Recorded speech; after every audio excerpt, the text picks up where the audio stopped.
Hello and welcome to the BTF Podcast. That's the number one podcast for people who probably should talk about something other than football. We're here, it's episode 31, and we're coming at you live on YouTube, Spotify and iTunes simultaneously. I'm joined in our very new, very well-lit studio by my good friend John Miller. How you doing, Dad? I'm very well, I'm all good. I'm also joined by Levi and Bia. Hello, how you doing, guys? They're good. You can't hear them respond. But I'm told that talking to them, and I'll through this, you as well. Yeah, through the YouTube box, they can see you, and they may be talking to the screen. But you won't hear them respond unless they want to respond in the comments, which we would obviously love for them to do. And we're also joined by Greg Hollands. Hey man, you alright? I'm good. I'm very well. This is exciting. Yeah, I'm ready for this. There's a little bit of there's a different energy in the room. I like it though. We had some assistants, didn't we, for the first time ever on the BTF podcast. Yeah, shout out D. Yeah. Shout out D. Shout out to D. She's left the room. But yeah, we very much appreciate the AV assistance that she provided for us. We've got a very big show coming up this week. Obviously, we can't not talk about Love Island. A lot happened, particularly in last night's show. As we're recording, it's the 11th of February, 2020. And there was, let's talk about a double eviction last night. Double dumping. Has everyone in the room seen Love Island up to this point? Yes. I didn't watch last night's. I am fully caught up apart from last night. Okay. So you're in for a shocker. Yeah, man. Spoiler. I bet, yeah. Live reaction, live on YouTube. Live reaction from Greg Hollands. Exactly. We'll also talk. We've got some fantasy football news breaking. Man City versus West Ham, which was a big shocker this weekend. Obviously, Storm, Kiara.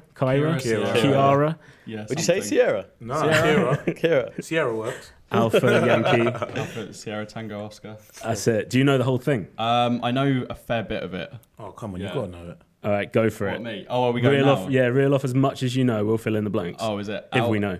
Alpha Bravo, Charlie, Delta, Echo, F, Foxtrot. Yeah, lovely. G. Oh, what is G? What is G? Golf. Oh, yeah, you're right. Yeah, golf. Saved. We've got H. Hotel. I think we're going down a dead path. Indigo or India? Indigo, I think. Indigo, I'd go. Indigo. Yeah. I know there's Oscar, Tango, there's Whiskey. All right, we're down a rabbit hole. But yeah, we'll come back to that later. I'll revise. Anytime you remember one, just drop it in there. The Kettering, Taplow, that kind of thing. Sessions, yeah. We'll also be looking briefly at the Reading and Leeds lineup, which was announced today. And I'd quite like to talk about Modern Warfare dropping Season 2 today as well. And there's a particular map that will be reappearing on multiplayer modes that would be good to touch on. I know we're not the biggest gaming crowd in here, but... Why's everyone looking at me? No reason. But yeah, so we'll touch on that. But let's get into Love Island. First 20 minutes of the show will be broadcast on YouTube. And then you can head over to Spotify and iTunes for that audio exclusive content, which will probably include a little bit of that Modern Warfare talk that we just mentioned. So last night, let's rewind a little bit. Let's talk about the CALLUM and Shauna situation. Yeah. Because last show, it was all just about to kick off. And since then it has. So I'm going to nominate Levi to tell us what happened there. With the whole Callum and Shauna situation. Yeah. Very briefly, Shauna couldn't pick up the hints that were already there. The writing was already on the wall almost for Shauna and Callum. Callum went to Casa Amor, met Molly. They're probably around the corner from each other in Manchester. Come back to the main villa, dumped Shauna, and Shauna has not stopped dropping hints, pause, every single time he does something wrong. Yeah. Trips up the stairs. Ha! That was brilliant. So, to be fair, that was brilliant. Yeah. It's been relentless, and Callum's been trying to, almost try and make it an amicable one, but Shauna's almost obsessed with the strong boss bitch kind of look that she's going for, so she's obsessed with it. So that's pretty much a really short. Yeah, they kind of summary sat everything like that's so going on. post Casa Amor. They've had various chats along the way. Molly obviously went and had a bit of a date with Shauna. They talked it out a little bit. I think things between there doesn't seem to be too much bad blood between those two. Amicable that ended, didn't it? That was all right. That was okay. And then maybe at this point, kind of amicable with Callum, or do you think there's still a lot of bad blood there? Well, on last night's episode, I mean, they didn't show much of them talking, and if it did, it seemed amicable, didn't it? It didn't seem like they were going to start erupting. I think she's slowly getting over it. Yes and no. I mean, she still cries every 5 seconds every time Callum's mentioned, and then she storms off, goes to speak to the girls, and then comes back as if she's the most powerful woman in the villa. Well, she's not talking to the girls at the moment. She's just talking to the Paige. girl. Yeah, she's talking to Paige. Yeah. She's been great, though. Yeah. She's been great. Everyone needs a Paige. Yeah, 100%. Yeah. Yeah. I do admire how there was a point a couple of episodes ago, all the girls were sat downstairs, and I think it was Mike, Luke T, and Finn went to help, and they were just saying, "Oh yeah, mate, that was horrible. He's just a totally different person." Yeah, So affectionate. I was watching. I was like, "How is that? How do you think that this is what she wants to hear? How is this helpful in any sort of way?" Yeah, that wasn't cool. That was not good. It wasn't good. Yeah, that was very awkward. But I mean, Finn does that. He did that the other night as well when he started talking about Luke T's hideaway antics to Paige again. Yeah. And it's like, mate, I know you really get on with Paige, but there's a time where you just need to. They were washing up, weren't they? Just let the boys chat be the boys chat. Yeah. You know. Yeah. Pub talk should never be seen in the light of day. That sort of thing. But yeah, let's talk then about last night. Spoiler alert here for you, Greg. But yeah, John's going to tell you who was evicted from the house. So it was the big one, the fan favourite, Naz. Naz and Dry Eva. I'm not surprised. That doesn't surprise me though. Yeah, man. Okay, interesting. Yeah, so that was very, very interesting. And also, it was Rebecca and the other guy. He was dry as well. I can't remember his name. Jordan. He was Rebecca very and dry. Jordan. I struggled with his name as well. Like the whole way through it, I'm like, I wanted to call him Connor. He's Connor G. Connor, because there's so many Connors in the villa that he just assumed that he should be called Connor. Right. Oh, okay. Rebecca's got a curse on her. Like the minute anyone couples up with Rebecca, then you just know your time in the villa is going to be a really, really short one. Kiss of death. Literally, Connor G. He had a week in there. He's gone. Jordan, he had days in there, probably about 5 seconds airtime. Wallace. What about Wallace? Who even is Wallace? I don't even know who Wallace is. But yeah, no, I think the producers realised she's quite boring because they just stopped airing her in the episodes for the last 3-4 days. So unfortunately for her, I knew as soon as the episode started last night that they gave Jordan. They gave him some dialogue. They gave him some airtime actually in the diary room and. I'm realising here actually a lot of my words that I'm using about this are very Big Brother related here. Diary, they don't officially call them these things, but it is, I think, a love child of 100%. Very much of Big Brother and Shipwrecked.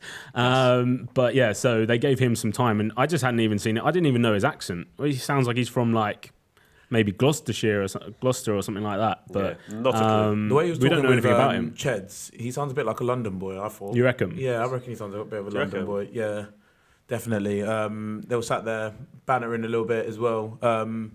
But he still didn't bring a lot to the villa. Even if Rebecca is slightly cursed, your personality should shine through. And unfortunately for some of the contestants on this year's Love Island, their personality has shone through and it hasn't really shown a lot, if I'm honest. Yeah. And that is probably why this year everyone's been saying, oh, let's go back to the days where there was just like builders in there, scaffolders, they'll still be being able to smoke around this fire pit and whatever. Because then people want to see real people on the show. And at the minute, we're just seeing actors, I don't know, Sarah from Girls Aloud's friend or like whatever. I don't know if there's Sarah in Girls Aloud. What does Callum do as a job? He's a scaffolder, Funnily enough, and he's the most popular person on the show, debatably. Well, Naz's in there anymore. There's the title of our YouTube video. Infamous. Callum is the most popular person on YouTube. Maybe not the most popular. Gone wrong. Not the most relevant. What's that? He's the most relevant at the minute. Yeah, possibly. Every storyline somehow is centering around him, and it's been him and Shauna almost had a forefront of the show. There's always that one couple that carries the show a little bit, and it's been them. And then Naz has been there carrying it on his own shoulders as well as the jilted single lover in the Villa, but he coupled up with the wrong girl and it's got sent packing. I was surprised. Were you surprised, Dan? Do you know what? Yeah, I was. I thought it was going to be Jess and Ched. Yeah, same. But I don't know. A lot of people must have been voted for Ched. Who's telling Ched to go home?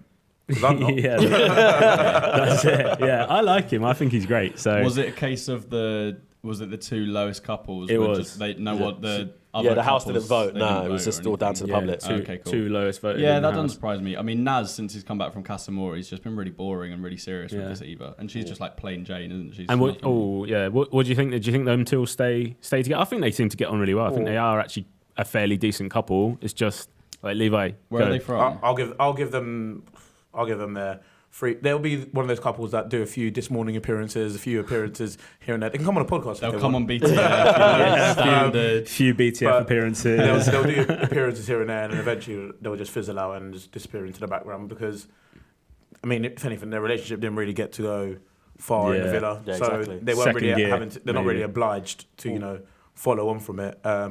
And I think an example of that was when Rebecca left. She was like, "Oh yeah, I don't really think we're going to survive on the outside with Jordan," because it's almost like there's couples for the Villa, but then there's couples for the Villa and the outside. Yeah. And they were definitely a couple for the Villa. Yeah. All right. I think. I just want to say as well, on that note as well, there was 2 bits of TV gold in Love Island. One was for the absolute worst, cringiest moment I've ever seen with Sean Paul coming into What was into that? the Villa. I was creasing when I saw him on the preview. I was like, what is he doing there? That was the most painful watch I've ever had to endure. Yeah, watching about 12 people dance forcibly. It was Very cringe. So think about this as well.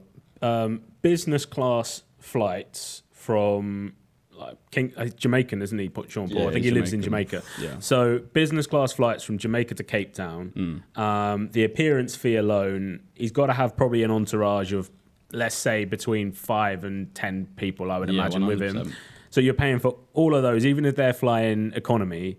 It's got to way kind of outreach the winning fee that gets paid, the 50 grand prize money. I think it was like a Spotify deal. Okay, so Spotify paid because it was basically like, he's doing a Spotify live party. The Spotify logo was plastered everywhere. I think they've gone like, this week on Love Island, everyone's back. They're going to get the most views of the series. Let's stick our boy Sean Paul. Yeah. I mean, Craig David last year was like, I think people were like, okay, we get it. Craig David. That was that cringe. No, it was fine. That's it. I It was love a little Craig bit David, better. yeah. Which one? Craig David Craig or David. Sean Craig Paul? David, more Craig relevant. David wasn't cringe. Well, Craig David was still doing parties out in Ibiza. Like he's still like relevant. You don't really say, anyone here and say, okay, I'm really excited. I'm going to see Sean Paul next weekend. Yeah. He's not at that anymore. Like, Have you he was seen good when he was like 2004. Yeah. Have you seen that video of the guy slapping his belly to the theme of temperature? Yeah, that's. I haven't seen that. Oh, have you not? I haven't seen it. Oh. No. Send it to me. Yeah. I wanna see it. Put it in the comments. We'll put it in now. Put it in. Yeah, here it is right now. And probably the second bit of TV gold was the boys gathered around the breakfast table talking about avocado and avocado and tomato and tomato. I think that was sexual innuendo there. Yeah. Oh, I can't okay, remember yeah. the camera who said that. They were trying to talk in code. Weren't they? But yeah, no, that was brilliant. Finally, just a bit of personality being given off there, a bit of banter, and I think that was really good for everyone to see. Was that Luke T talking about Shanice? Luke T talking about Shanice, but also Finn talking about Paige. Oh, okay, because him and Paige. Yeah, I don't know what okay, they I were up to in remember, bed They're doing something, last aren't night, they? Yeah. but they were doing something. Do bits. They were Do doing bits bits. society. Do bits society. bits. Get Yeah. Wes back in. Who do we think is going to win? Yeah, let's do a whip round. I'm going to go. Yeah, go on, I'm going to say, and I know Levi, you'll disagree with this. Luke T and Shanice. Wow. I think they're the favourites at this point. I think it's theirs to lose at the moment. John? Yeah. To go different, I'll go Finn and Paige. I'm going to go wild card here, absolute wild card. Shauna and whoever she couples up with. Yes, that's a great shout. Oh, New lad in That's a great tonight. shout, yeah. Is there a new lad in There's tonight? a new lad, Yep. and he's taking her for a date. Shauna. Yeah. Interesting. Okay, cool. Yeah, we'll see how that plays out. But I do think that Paige and Finn, I think they're favourites at the moment. Paige and Finn. Oh, all right. Well, we got those locked in. As we are the BTF Podcast, which is the Back to Football podcast, we want to demonstrate what we do on this podcast, at least in our opening 30 episodes, is we go back to football. So ideally, we are the podcast for people who probably should talk about something other than football, but rarely do. Let's quickly go back to football for the last sort of 4 minutes of this YouTube video. Added time. If you will. We're going to talk, as I mentioned, Man City versus West Ham. That's been moved to the 19th of February and moved back into this game week for fantasy football. Did anyone have, I put my hand up for this, did anyone have a City player as captain this week that they were very disappointed? I had a complete nightmare. Right, what have you done? So I'm doing quite well at the moment. I'm like kind of top of pretty much all the leagues that I'm in. But I just forgot completely about it. I forgot completely about it until about 12:30, and you got until 11:30, and yeah, my team is a complete mess. I got Mane injured. It's just a bad week. He's back for me. this week though. He's back in training. Yeah, but for this game week, it's not good for me. It's going to be a low 30s, squeaky bum time. Yeah. Levi? I didn't captain him. I don't even know who I've still got as captain. I've probably still got Tammy Abraham as captain, which is an L in itself. That's a big L. Big L. But yeah, no, I think I've got Tammy as captain. If not, then it's Vardy. And is he back from injury yet? Yeah, he will be playing this week. Yeah, big game for them. And Greg? I don't do fantasy football. Doesn't do fantasy actually. football? No, I don't. I'm on that train. But you play a lot of management kind of games. FIFA, don't you? yeah, play I'm FIFA more a lot. career mode and things like that. Yeah. I will point out that I think I'd be a brilliant youth scout because I scouted Eden Hazard in FIFA 12, I think. Paulo Dybala, he was on my teams. Who else we got? There's other players that I... When he doing well at Lille already? Huh? Wasn't Hazard doing well at Lille already? Nah. Not as well as he's doing now. No, I found him, let's be honest. I actually saw him in a game playing for Lille because Payet was in the same team. They had an amazing team back then. Yeah, Payet and Hazard. Kalou played for them as well. Sullivan Kalou was there as well. Yeah. Okay. All right. So yeah, back to fantasy football. I lost where we were in the podcast there. But I had Aguero as captain this week, and yeah, I'm kind of glad that he's back because I think Vardy's my vice, and I think Aguero's due another good game week. They've had a couple of off weeks, Man City. Right, Levi, you brought this topic up, and we might as well throw this into the BTF podcast this week. Allison, is he or is he not the best goalkeeper? I think your words were in the world. We'll go in the world. Yeah, in the world. Currently. Yeah, I think that's an important thing to put in there. Do you want to start up then with his defence? I mean, I think the numbers speak for themselves. I know, obviously, the debate is he's got a world-class back four in front of him. How can he leak goals? But when he's called upon, he definitely delivers. I think he's matched Pepe Reina's clean sheet record. Liverpool in Premier League last season conceded 22 goals, and currently we're at 15 and unbeaten. And he's been able to pull off incredible saves both in the Champions League last season, most notably against Napoli. I remember that save, and obviously subsequently we were able to win the Champions League last season. And if it weren't for that save at that time, we would have actually gone out of the competition. So it's those important saves, those important moments that mean keepers are necessarily given the best keeper in the world title to be able to win your team titles. And I think he definitely paved the way into doing that for Liverpool. We should mention, just for context there, that Levi is a Liverpool fan. In case anyone was unsure, Levi is a Liverpool fan. But yeah, no, I think he's one of two, him and Edison. And if you look at the seasons side by side, obviously Alisson's having a better season. I'm just trying to find the stats because I know he got injured, didn't he? But early on in the season, and Adrian sort of stepped in. Adrian was incredible. Yeah, he was really. It's such a shame that he that's the nature of goalkeeping. Straight away, your second favourite as soon as he comes back. He was brilliant, Adrian. Yeah, definitely. John, what's your thoughts?